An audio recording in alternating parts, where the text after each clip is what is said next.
하나님 말씀 보겠습니다. 창세기 25장 21절. 창세기 25장 21절.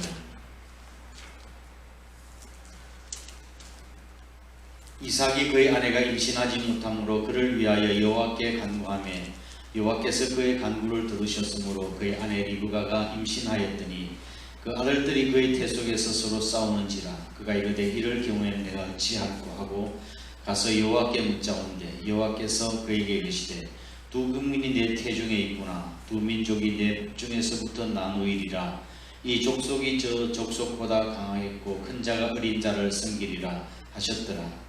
그 해산기한이 찬적 태에 쌍둥이가 있었는데 먼저 나온 자는 붉고 전신이 털옷 같아서 이름을 에스라 하였고 후에 나온 아우는 손으로 에스의 발꿈치를 잡았으므로 그 이름을 야곱이라 하였으며 리브가가 그 아들을 낳을 때 이삭이 60세였더라.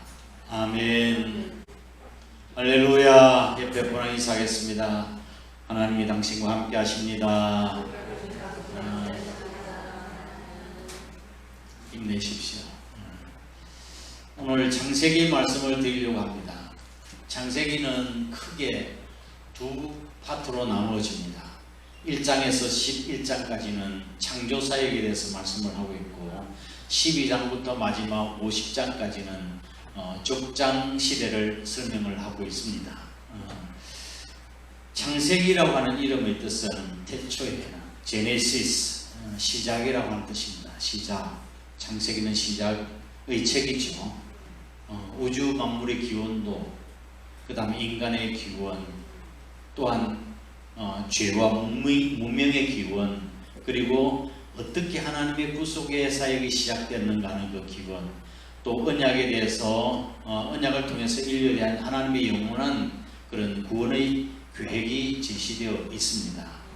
하나님께서는 이 언약을 아브라함과 먼저 약속을 맺으시는 거예요. 왜 많은 사람들 아브라함 가운데 아브라함을 택하셨을까? 이유가 없어요. 그건 전적인 하나님의 은혜예요. 저와 여러분 왜 선택해 주셨어요? 잘나서가 아니고 오직 하나님의 은혜라고 하는 것밖에 설명드릴 것이 없습니다. 믿음의 조상 아브라함이 세상을 떠나고 그 선민의 역사는 그 아들 이삭과 야곱으로 이어집니다. 이삭은 40세에 리브가와 결혼을 했지만 20년 동안 아이가 없었습니다. 결혼도 그렇지만 자녀 낳는 것도 하나님의 허락하셔야 되는 거라고요. 하나님의 뜻 안에서 이루어지는 거예요.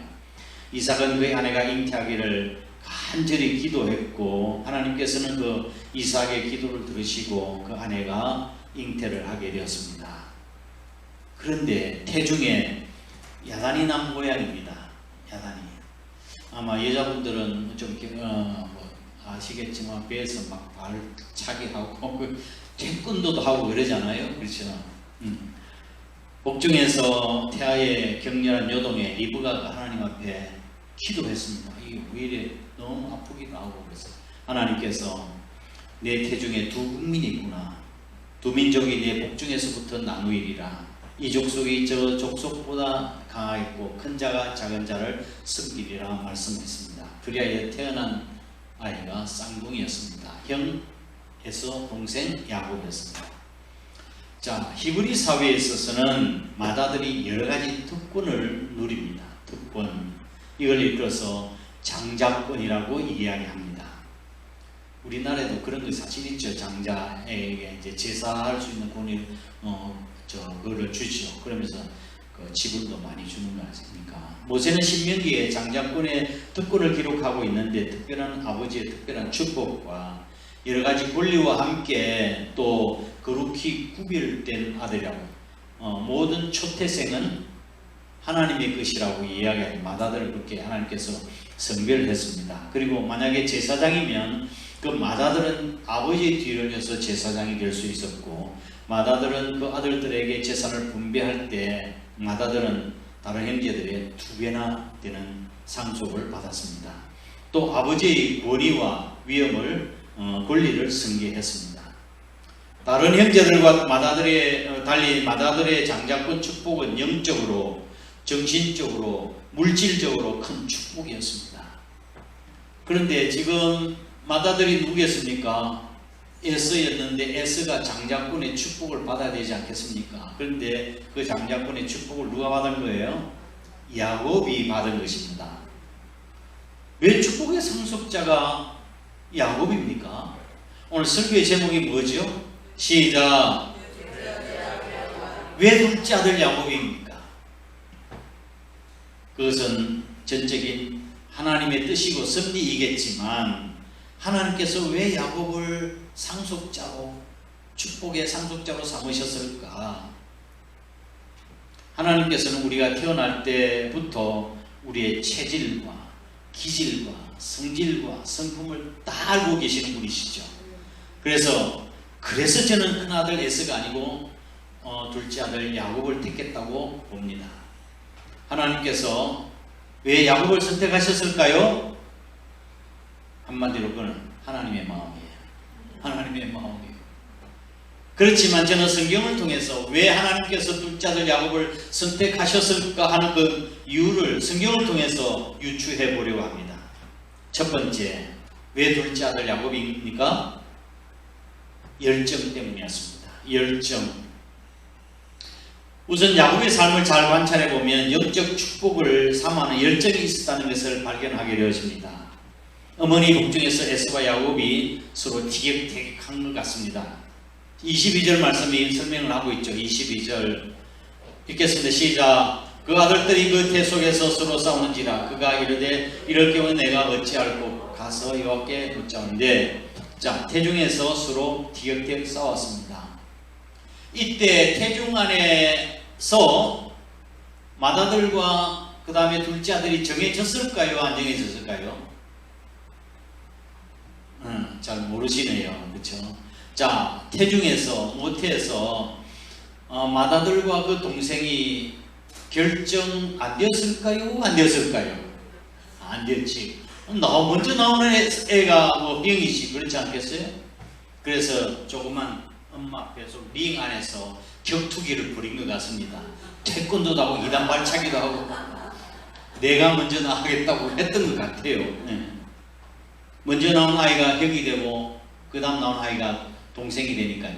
1분 간만의 차이 때문에 형과 동생의 운명이 갈라지는 것입니다. 그러니까 서로 나가려고 하지 않았겠어요?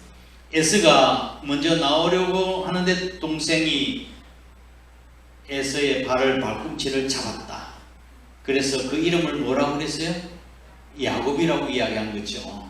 여기 오늘 본 말씀 야곱의 이름이 무슨 뜻이라고 했습니까? 나나주의 1번 보면 뭐라고 해요? 발꿈치를 잡았다고 하는 뜻, 그런죠.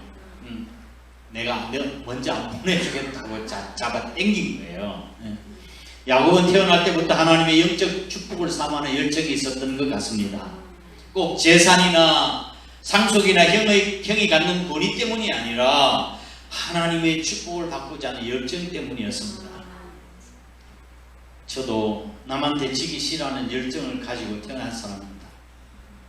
아니, 뭘 하든지 열정을 해야 될 거 아니에요? 공부도 남보다 뒤지고 싶지 않고, 일이나 무슨 일인 신앙생활도 마찬가지 아니겠어요? 이런 열정이 있어 공부도 잘하고 사업도 잘하는 거라고요. 예. 그런데 에서는 장자권을 대수롭지 않게 여겼습니다. 한 번은 사냥하고 돌아와서 배고픈데 동생이 팥죽을 끓이고 있었습니다. 너무 먹고 싶은 거예요. 팥죽 좀 달라고 했더니 안 돼. 형 장자권하고 내하고 주면 내가 주지. 그래? 아이고 장자권이 뭐 대수냐. 그래. 니네 가져. 팥죽을 얻어먹었습니다. 실제로 장자권하고 바꾸려고 했겠습니까? 그러지는 않았겠죠. 말로 그렇게 했을 뿐인데 그가 망령된 말을 한 것입니다. 결국 에서는 장자권을 잃어버리고 말았습니다. 야곱이 후에 아버지의 장자권의 축복을 가로채는 한 장면을 보면 드라마틱하죠. 꼭 드라마 같아요. 왜 야곱은 그가 목숨을 걸고 이런 모험을 했을까요? 축복의 영적 축복에 대한 열정. 천국은 침노하는 자의 것이기 때문에 그렇습니다. 이런 열정이 우리에게도 있어야 합니다. 내가 복을 받아야 되겠다. 복 받고 싶으십니까? 별로 안 받고 아멘 하는 자만 복을 받을지어다. 네. 옛날에는 제가 전도사 때만 해도 개척교회 하면은 가서 막 개척교회 나가서 봉사하려고 했어요. 왜냐하면 개척교회 가서 봉사해 상급이 크다고 했으니까. 장로님 그랬죠? 네, 그랬어요. 저도 제 후배가 형님 우리 이모부 개척하는데 응암도 개척하는데 좀 가서 도와줄 수 있냐고. 그래? 단번에 허락했어. 내가 가서 도와드리마. 그때 신학생으로서 개척교회 안에 도와드렸어요. 큰 교회 가서 뒤에 앉았다가 슬쩍 누가 왔는지 모르는지 그냥 왔다가 그래가지고 하나님 앞에 무슨 복을 받을 수 있겠습니까?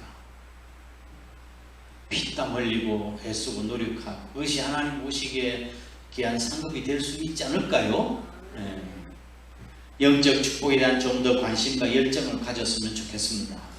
앞으로 우리 한사랑교회 사랑하는 식구들은 하늘의 상급이 틀림없이 많을 줄 믿습니다. 아멘. 썩어질 것에 대한 목숨을 걸지 말고 하나님께서 무엇을 기뻐하실까 생각하며 신령한 은혜를 사모하셔야 합니다. 시편 42편 1절 말씀을 보면 하나님의 사슴이 시냇물을 찾기에 갈급함같이 내 영혼이 주를 찾기에 갈급함이다. 이건 시편 기자의 열정을 이야기하는 거예요. 사슴이 시냇물을 찾기에 갈급함같이 내 영혼이 주를 찾기에 갈급한다.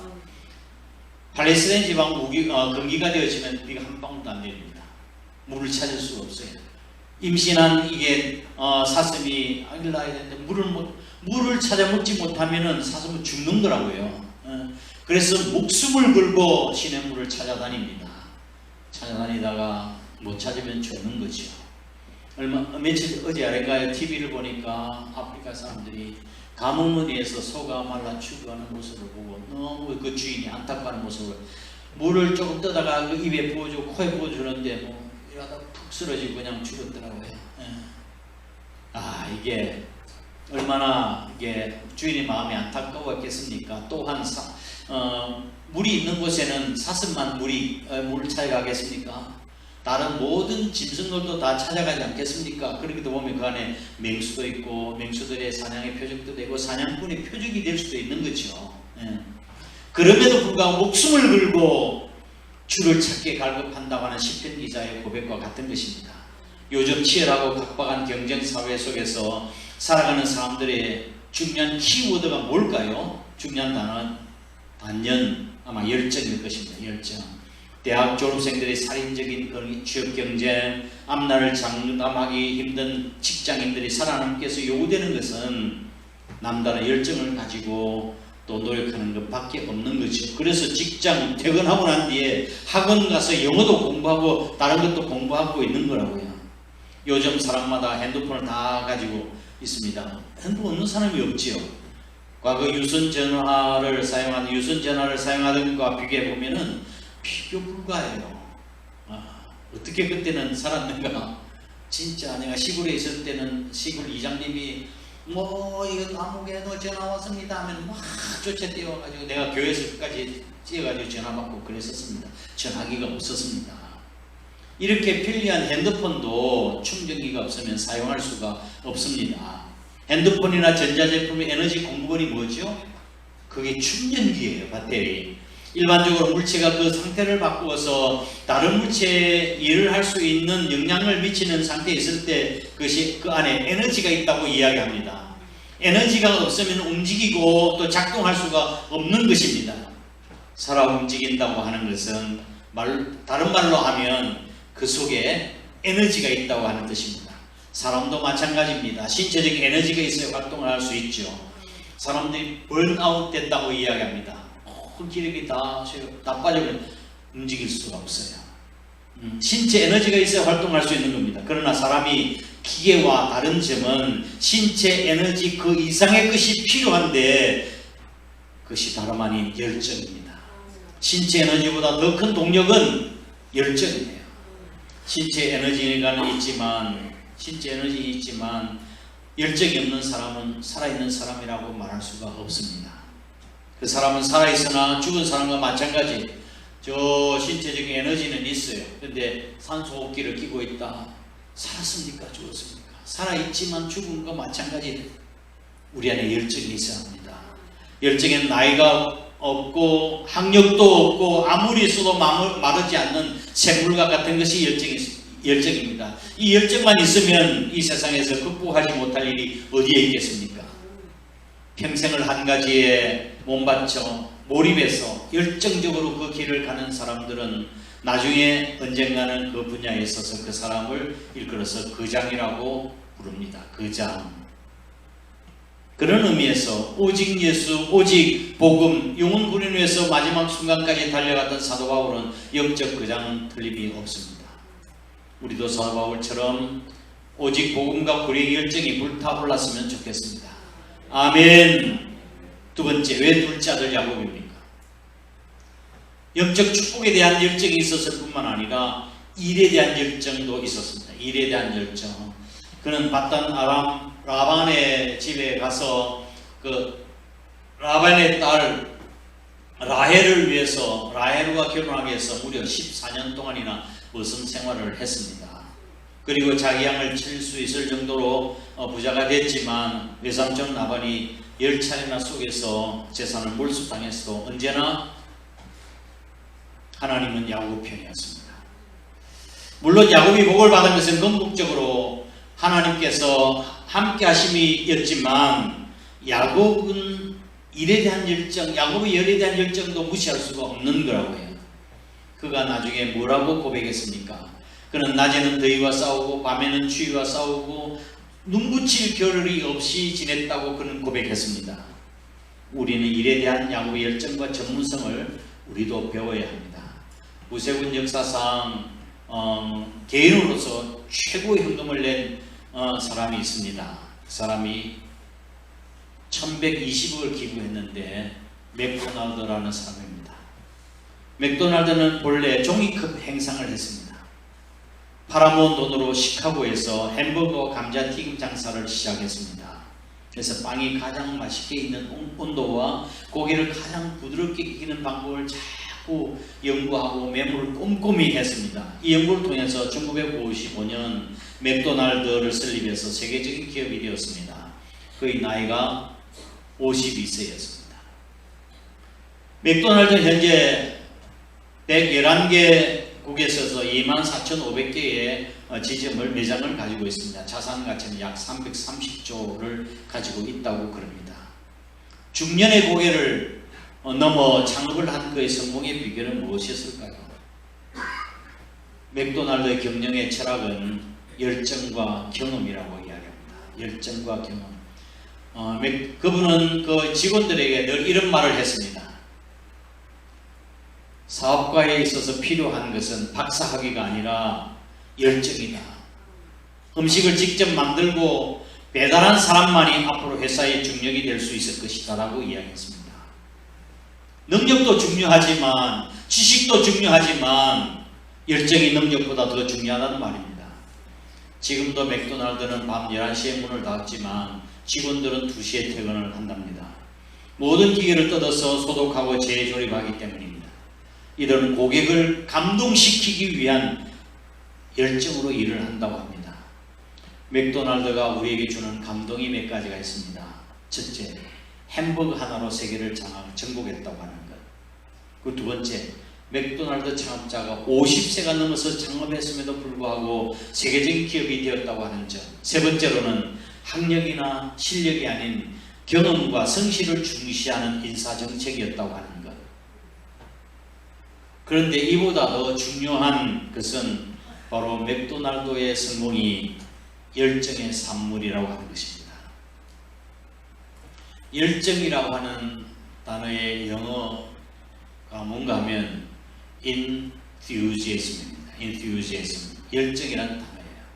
이 단어는 헬라 단어에서 라틴에서 파생이 됐는데 ent이라고 하는 안에 안이라고 하는 단어 데우스는 하나님이라는 단어입니다. 이 두 단어가 합성되어서 데우스. 여기서 enthusiasm이라고 하는 단어가 나왔습니다. 하나님 안에 있을 때 열정이 생기는 거예요. 우리가 비전을 발견하면 내 마음속에 열정이 생기는 법입니다. 꿈을 발견하고 비전을 발견할 때 열정이 생기는 것이죠. 그런데 오늘 열정 있는 그리스도인들이 점점 사라지고 있습니다. 하나님께서 우리에게 주신 꿈, 이사야 60장 약속의 말씀을 가슴에 품고 비전을 이루어가는 우리 열정적인 한 사람의 식구들이 되기를 주의 이름으로 축원합니다. 내 백성이 다 의롭게 되어서 영영이 땅을 차지하리니 그 나의 심은 가지로서 내 손으로 만든 것으로 나의 영광을 나타낼 것인즉 그 작은 자가 천을 이루겠고 약한 자가 강구를 이룰 것이라. 나 여호와가 때가 되면 속히 이루리라. 할렐루야. 이 말씀을 저는 읽고 또 읽고 외우고 우리가 이 비전 가지고 앞으로 우리 한사랑교회가 하나님의 손에 붙들려 그게 쓰임받을 수 있는 줄 저는 확신합니다. 첫 번째, 왜 둘째 아들 야곱인가? 뭐라 그랬어요? 영적인 그런 축복에 대한 집념이 있어요. 두 번째는 일에 대한 열정이 있었어요. 왜 둘째 아들 야곱인가? 순종에 있습니다. 순종. 야곱은 순종의 사람이었습니다. 에서와 야곱의 차이는 체격이나 모습 차이만큼 여러 가지로 달랐습니다. 에서는 이름처럼 몸이 굵고 털이 많았습니다. 사냥을 좋아하고 야성적인 남자다운 모습이 있었습니다. 그런데 야곱은 장막에 가면서 어머니를 도우는 조용한 성품이었습니다. 그들은 서로 기질이 달랐고 그들은 선택한 생활 방식도 달랐습니다. 에서는 이 세상에 대해 너무 관심을 가져요. 세상에 관심을 갖고 야곱은 가정적인 사람이었습니다. 그러나 가장 중요한 것은 순종의 차이였습니다. 순종의 차이. 결혼에 있어서 어떤 부모가 결혼하는데 네 마음대로 하는 부모가 있겠습니까? 여러분 자녀에게 네 알아서 결혼해 이렇게 하는 부모가 있습니까? 기도 잘하고 정말 신중해야 된다. 바다 베토벤 할 때는 한 번 기도하고 결혼할 때는 두 번 기도하고 이랬어요. 그만큼 결혼 생활이 순탄하지 않다고 하는 걸 이야기하는 거예요. 그래서 자녀들에게 결혼에 대한 이야기를 이야기해 줘야 되고 신앙적인 가정을 꾸려 나갈 수 있도록 해줘야 한다. 그런데 에서는 지 마음대로 결혼했어요. 부모 상관없이 지 마음대로 육신이 좋은 대로 결혼했습니다. 한 창세기 26장 34절 35절 보실까요? 26장 34절 함께 있으면 시작. 에서가 40세에 헷 족속 부에리의 딸 유딧과 헷 족속 엘론의 딸 바스맛을 아내로 맞이하였더니 그들이 이삭과 리브가의 마음에 무엇이 되었더라? 근심이 되었더라. 결혼 문제에 부모에 있어서 근심이 됐다고 이야기하고 있는 거예요. 에서는 부모님이 원하지 않는 이방인들의 아내를 얻어가지고 부모의 근심이 되었습니다. 우리는 하나님 앞에서나 부모님 앞에서 근심의 대상이 되지 말아야 합니다. 저희 집에 하나는 아들이고 둘째는 남자예요. 둘이 있는데 근데 큰 아들이 나이가 이제 30을 넘었는데 결혼할 생각을 안 가지는 거예요. 제발 좀 빨리 결혼을 해라. 결혼하는 게 좋다고 이야기했습니다. 그랬더니 한 번은 이제 자꾸 나가치니까 한 번은 사귀는 자매가 있다고 이야기하는 거예요. 예수 전도단에서 이제 뭐 얘가 참 곰처럼 순하고 착하고 하니까 선배가 좋아한 거예요. 선배가 좋아해서 책도 사주고 막 이렇게 하더라고요. 그래서 사귀는 자매가 있냐고 했더니 있대요. 그래서 누구냐고 아무 자매인데 나이가 몇이냐 하니까 우리 애보다 나이가 4살이나 많았어요. 지금 우리 애가 30몇 살인데 4살 많으면 내일 모레 되면 40이 될 거 아니에요. 애 놓고 언제 키우냐고. 그래서 이게 너무 나이가 많다. 많은 것 같다. 잘 한번 생각해보라. 지금 같았으면 내가 하라고 할 수 있겠는데 그때는 그 당시에는 나이가 좀 많은 것 같다고 해서 좀 생각해보라 했더니 시무룩해가지고 어쨌든 그 다음에 정리를 했어요. 정리를 하고 그 다음부터 이제 또 다구치기 시작했죠. 한번 이게 실망을 하고 마음에 상처를 받으니까 이게 이제 결혼할 생각을 안 하고 있는 거예요. 그래서 자꾸 물었죠. 어떻게 사람이 있나. 한 번은 예수전도단 훈련을 마치고 간사 훈련을 마치고 아버지 우리 한사람 교회에 우리 훈련할 수 있는 장소 좀 제공해 줄 수 있냐고. 그래 괜찮다고. 교회 있고 식사에 유아실 있고 식당 있으니까 남자 여자 따로 자고 막 이제 얼마든지 자기도 이렇게 하라고 그랬더니 그래서 잔뜩 간사들 다 데리고 온 거예요. 네, 왔는데 그래서 이제 한 며칠 있다가 이제 물었어요. 혹시 네 마음에 드는 간사가 있냐고 그랬더니 있다는 거예요. 있다는 거예요. 근데 나중에 누구냐고 물었더니 재정을 보는 회계를 보는 자매래요. 이화여자대학을 나와 똑똑한 애. 재정을 아무나 보나요? 똑똑한 사람 이런 사람이 똑똑 재정을 봐야지. 그래서 그런데 프로가 잘 안 되는 거예요. 그래서 내가 사실은 제가 많은 대학생들 참 눈길을 보고 주중에 누가 우리 다들 며느리 될 사람 있나 살펴봤는데 저 여자는 안 됐으면 좋겠다 하는데 그 여자를 뜻을 내간 거예요. 그래서 같이 임원으로서 일을 하다 보니까 회장, 부회장, 뭐 서기등이 누가 아버지는 그래도 목사인데 사원이 될 사람은 그래도 말이라도 좀 통해야 되지 않겠나. 한 분이라도 만나기도 하고 식사도 하고 같이 해야 되는데 아니 목사가 안 믿는 부부하고 결혼하면 어떻게 되겠냐 했더니 그리고 두 번째도 포기를 했어요. 포기를 하고 마음은 아파도 부모님이 축복하시는 결혼을 하겠다고 하면서 접었습니다. 내가 결혼해도 아버지 엄마의 축복을 받는 결혼을 하고 싶다는 거예요. 그래서 그로 인해서 더 이상 말을 할 수가 없었어요. 두 번이나 안 된다고 했는데 내가 뭐라고 이야기하겠어요. 그러던 어느 날 전화가 드르륵 왔어요. 왔는데 예수 전도단 간사로 옛날에 우리 교회 와서 훈련을 받았던 한 자매였습니다. 제 아내한테 전화가 왔어요. 그 간사가 어떤 간사였는가 하면은 집사람 보고 어머니 하고 막 어깨에 주물러 드리고 막 싹싹하는 그 자매였어요. 어머니 앞으로 좋은 일이 있을 겁니다. 제가 후배 중에 한 착한 자매를 내가 소개를 했다고. 나는 그 애가 됐으면 좋겠다 생각했는데 그래서 소개를 했대요. 그랬는데 나중에 이제 그 자매를 데리고 왔습니다. 간사 훈련을 받고 신앙 훈련 잘 받지. 아버지 어머니도 간사 예수전 간사 훈련을 받았던 분이에요. 아버지는 장로님이시고 지금 하는 일을 보면 야 우리 사도는 목사보다 더 믿음이 좋다고. 그러니까 내가 그런 생각이 드는 거예요. 그렇게 때로는 몸이 아픈데도 학생들 선교위원장이라고 데리고 베트남으로 가서 막 선교 훈련하고. 저는 사도는 좀 제발 좀 쉬세요. 좀 몸 좀 챙기세요. 그렇게 했는데도 병원에 가서 선생님한테 물어보는 제일 첫 번째 이유는 내가 이번에 좀 그거 하고 난 뒤에 선교지 갈 수 있을까요? 그것부터 먼저 물어보시더라고요.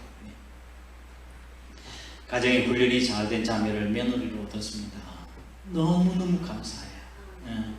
리버 같은 착한 며느리가 들어왔습니다.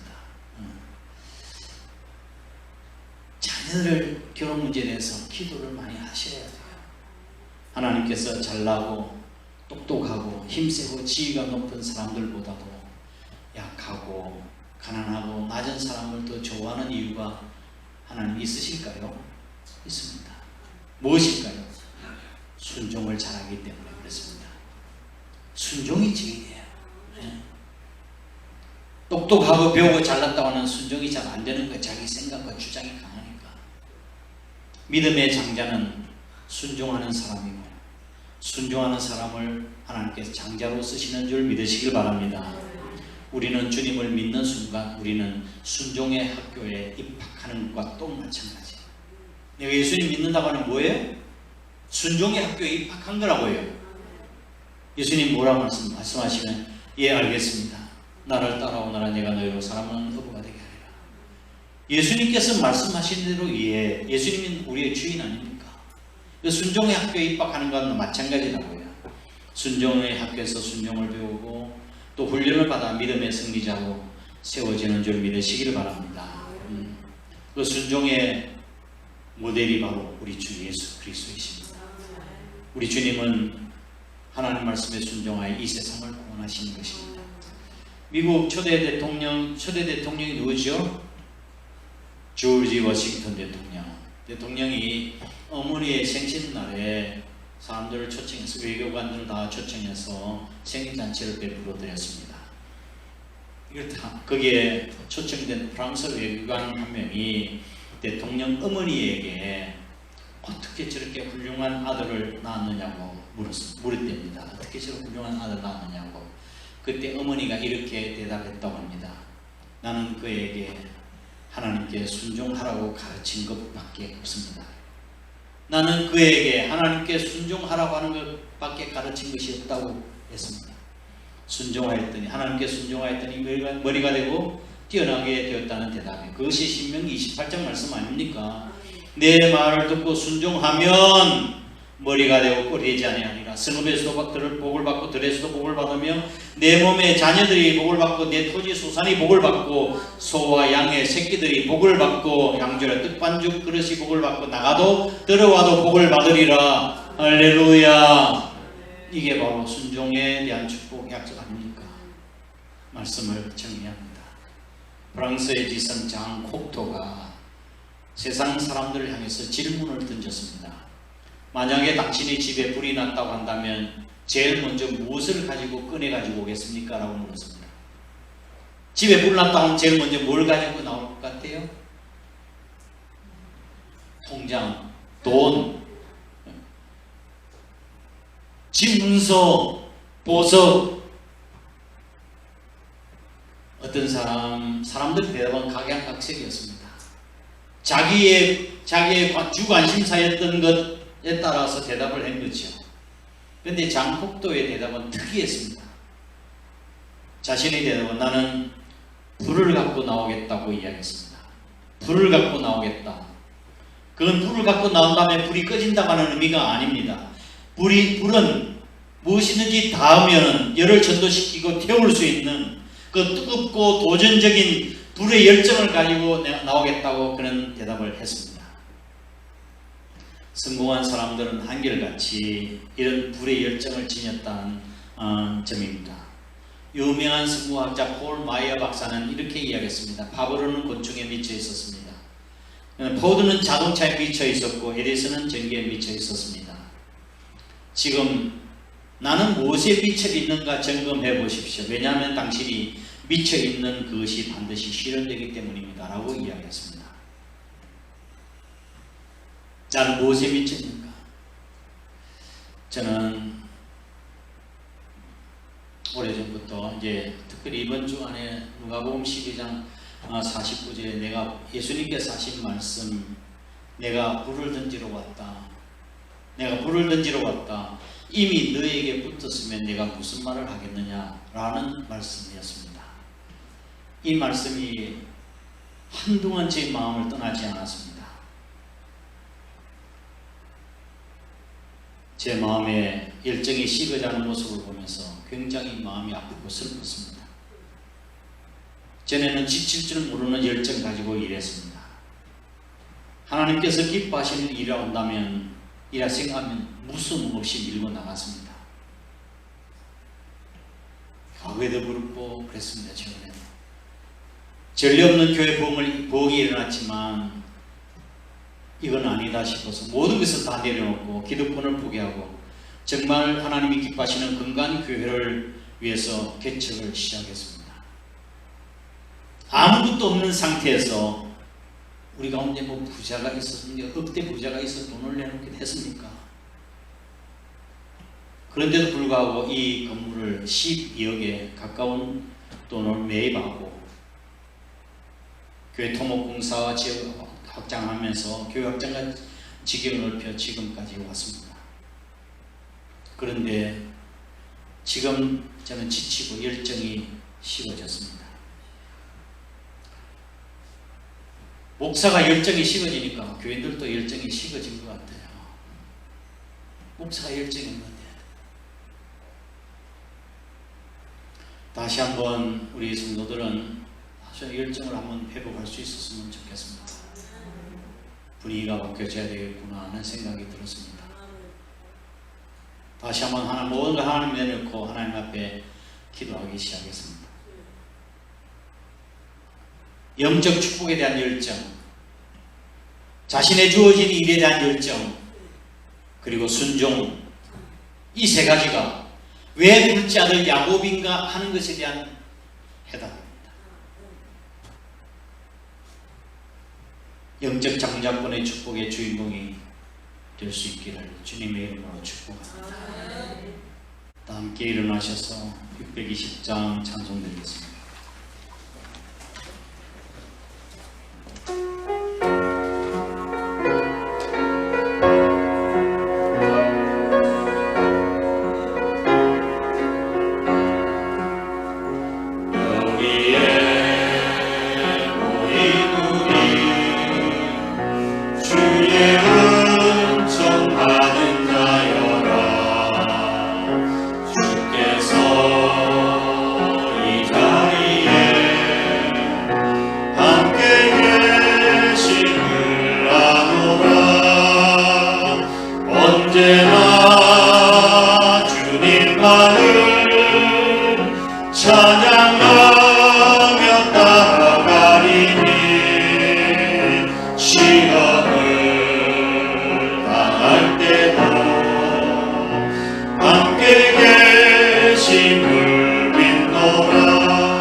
더욱 주님 의지하오니 어려움 이겨내고 주님 더욱 찬양하라. 이 믿음 더욱 굳세라. 주가 지켜주신다. 오늘 밤에도 주의 밝은 빛 인도하여 주. 이 믿음 더욱 굳세라. 주가 지켜주신다.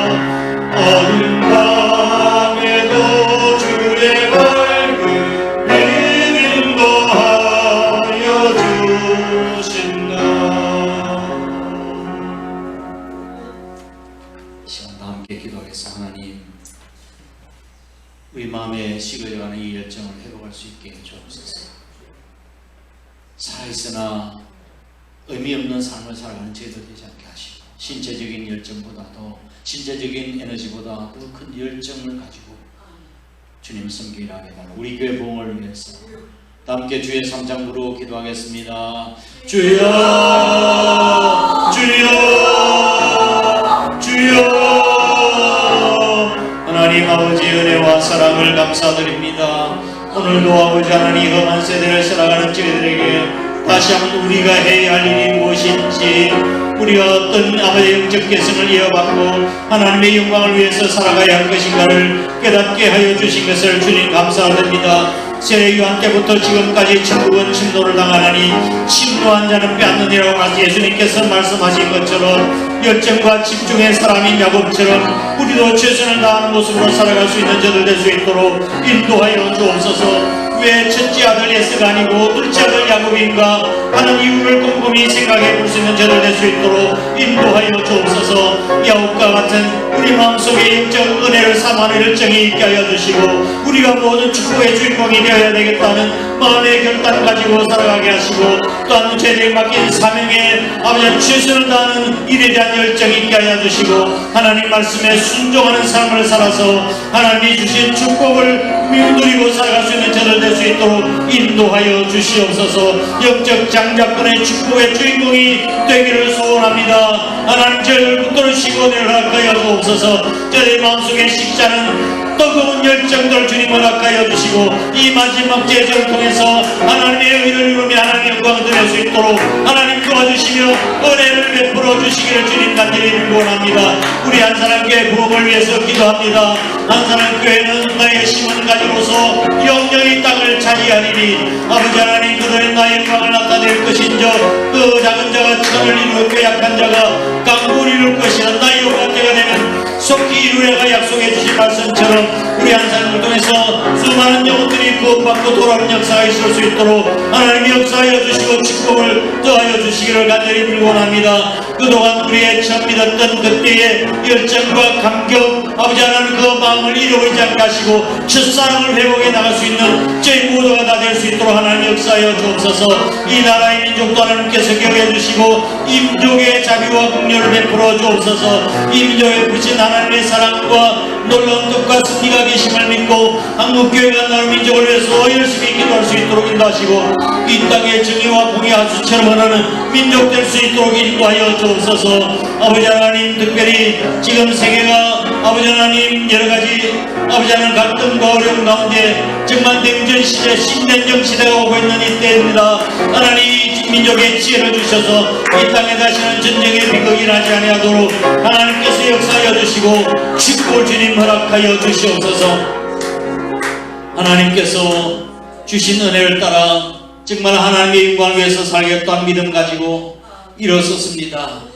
영적 축복에 대한 열정, 또 자신에게 주어진 일에 대한 열정, 그리고 순종이 왜 둘째 아들인가에 대한 해답이었던 것처럼 우리도 지금 야곱의 그 삶을 본받아 정말 잃어버렸던 열정을 회복하고 주님께 대한 첫사랑을 회복해 나갈 수 있는 저희들이 될 수 있도록 하나님 역사하시고 복을 허락하여 주옵소서. 길은 무엇이 오신 우리 한사람교회가 아닙니까? 반드시 하나님의 영광이 충만한 재단 되게 주실 줄 믿고 감사를 드립니다. 아버지 하나님 특별히 사랑하는 장로님 권사님 우리 자녀를 세워주셨으니 주께서 맡긴 사회 힘들고 어렵고 지금까지 잘 견뎌왔는데 마지막까지 승리하고 하나님으로 또 칭찬과 상급과 축복 있는 삶을 살아갈 수 있도록 하나님이 역사하여 주옵소서. 끝까지 변하지 않는 신앙 가지고 하나님의 기쁨 있는 삶을 살아갈 수 있도록 하나님이 역사하여 주옵소서.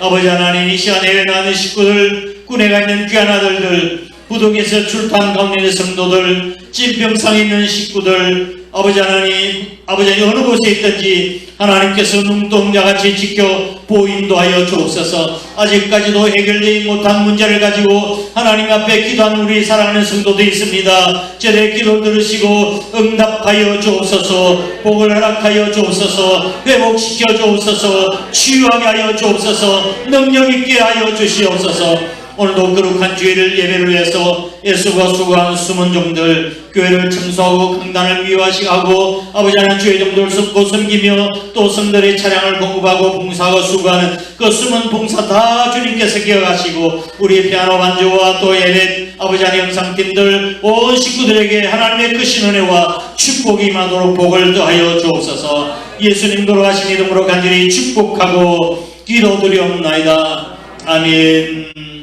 이제는 우리 구주 예수 그리스도의 크신 은혜와 하나님 아버지의 극진하신 사랑하심과 성령님의 위로 교통 충만하심이 왜 둘째 아들 야곱인가에 대한 질문에 대한 해답을 발견하고 나도 그렇게 살아가기로 마음으로 다짐하여 영적 장자권의 축복을 받아 누리기로 마음으로 다짐하는 거룩한 주 백성들과 한사람교회 전체 위에 항상 함께 하시옵기를 간절히 축원하옵나이다. 아멘.